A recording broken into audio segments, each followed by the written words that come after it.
wanaotaibiaga dada kazi sometimes majirani zetu tunakaa nao. Nilipata dada kazi toka mkoa fulani, nikamuita je nisaidie kazi za ndani.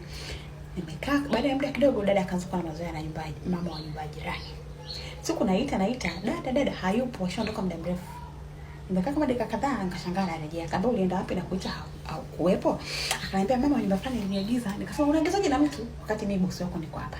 Tukampana msamaha akaisha. Sawa.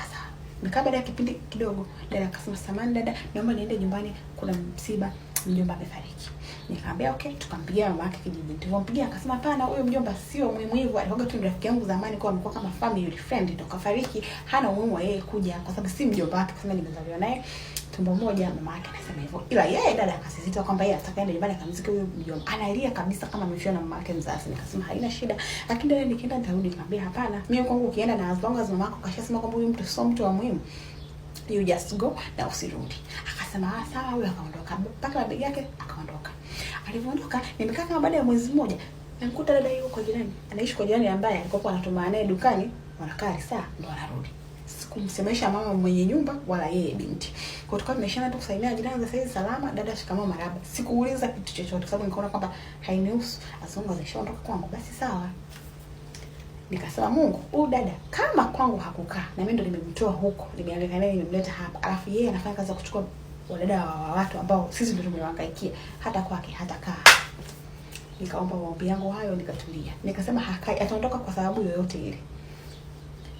Tumekaa kidogo, dada anakuja, kuna siku anakuja niongea, jirani hapa anachukua dada wangu wa kazi. Bila aibu, ni hana aibu hata kidogo. Akaja kuniongea, "Mlangoni jirani, samahani, nataka kuongea na wewe kidogo, kuna vitu dada anafanya mimi sivielewi kwa sababu umekaa naye, naomba unielezee kidogo." Nikasema, mimi tena nikueleze nini?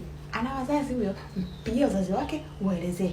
Mimi sina nachokijua kwa sababu kashaondoka kwangu. Siwezi nikatoa maelezo mtu ambaye kwangu mikononi mwangu kashaondoka. Na mama yake najua kwangu hayupo. So wanaotaribiaga sometimes wadada wa kazi. Unajua kujiuliza kwa nini dada yangu akai si nini majirani? Sababu inaweza kasi wewe, unaweza kukaa ni majirani zako. Na unaweza kukuta hata una mazoea naye kwa sababu huyu dada sikuwa na mazoea naye kabisa. Lakini ndio hivyo ukiondoka za kwenda kazini, wao wanajua nini wanaongea na hao madada zetu wa kazi.